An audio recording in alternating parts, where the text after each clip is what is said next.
Hi, this is Corey Gray from BigTime Results. BTR TV, kind of our second installment here. We're going to answer some questions from some viewers of our webpage. We're going to go through some common questions when dealing with sports performance or personal training, things like that.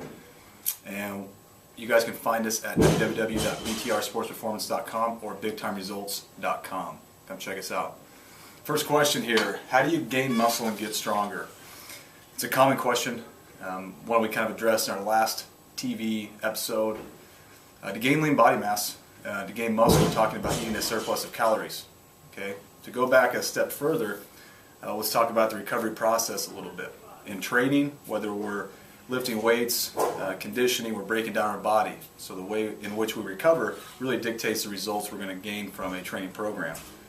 I tell my athletes and clients all the time that training is essentially three components. There's a technical aspect, a physical aspect, and also a mental aspect. Okay? If our training's not going the way we want it to go, it's probably one of those three components. So we need to figure out which one it is and try to hammer hard down that component to make it one of our strengths. So in the recovery process, we're breaking our body down. Okay? The only way we can really recover is through the things we eat, the amount of sleep we get, the amount of water we drink, and the recovery methods we take part in, foam rolling, stretching, how we take care of our bodies. Okay, so the farther we break our body down in our training, the more we need to recover. So on a regular basis with our checklist, we run through every day when an athlete comes in, and we ask them, how much did you sleep? How much did you eat? How much water have you drank today? Especially during class. Make sure we stay hydrated all the time. Early on in our training, as far as getting stronger, we're talking about neuromuscular efficiency.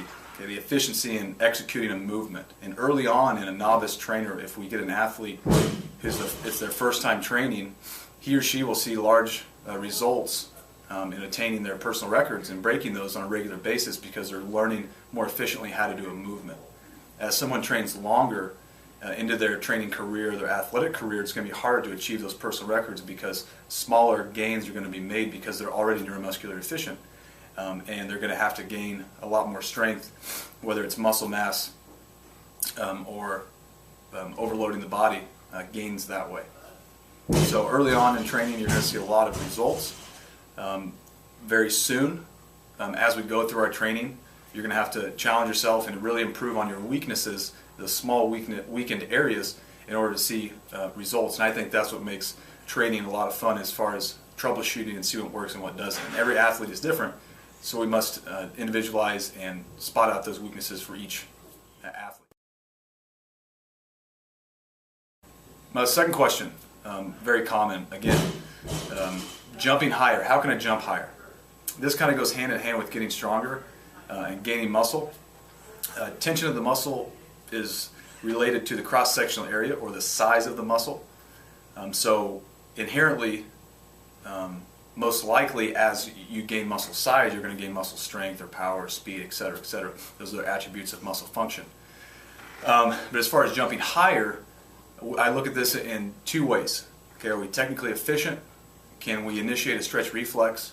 Okay, is our technique solid on that? Can we reach the hip back and bring the hip forcefully through? Or are we squatting down and trying to do a squat jump per se? So is our technique on key? And then also, are we getting stronger? Okay, our ability to apply force to the ground downwards is going to increase our ability to jump higher, ability to change direction, ability to decelerate, ability to store energy, decelerate, and improve our performance jumping wise.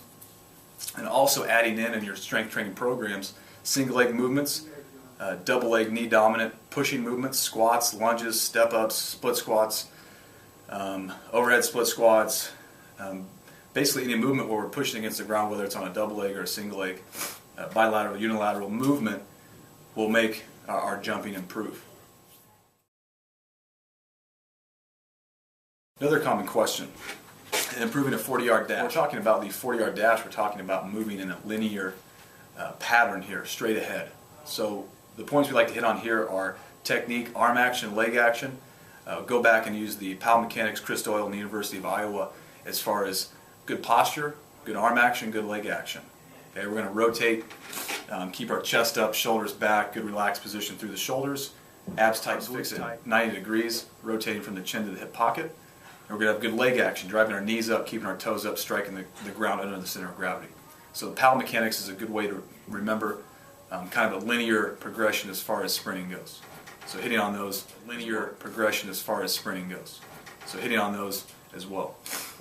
And everything we talked about today, going back to gain strength, will initiate more power, more speed, propelling you forward. So getting stronger is very important in the topics we've talked about today, and being more efficient at movements is very important as well. Check us out at www.bigtimeresults.com or btrsportsperformance.com.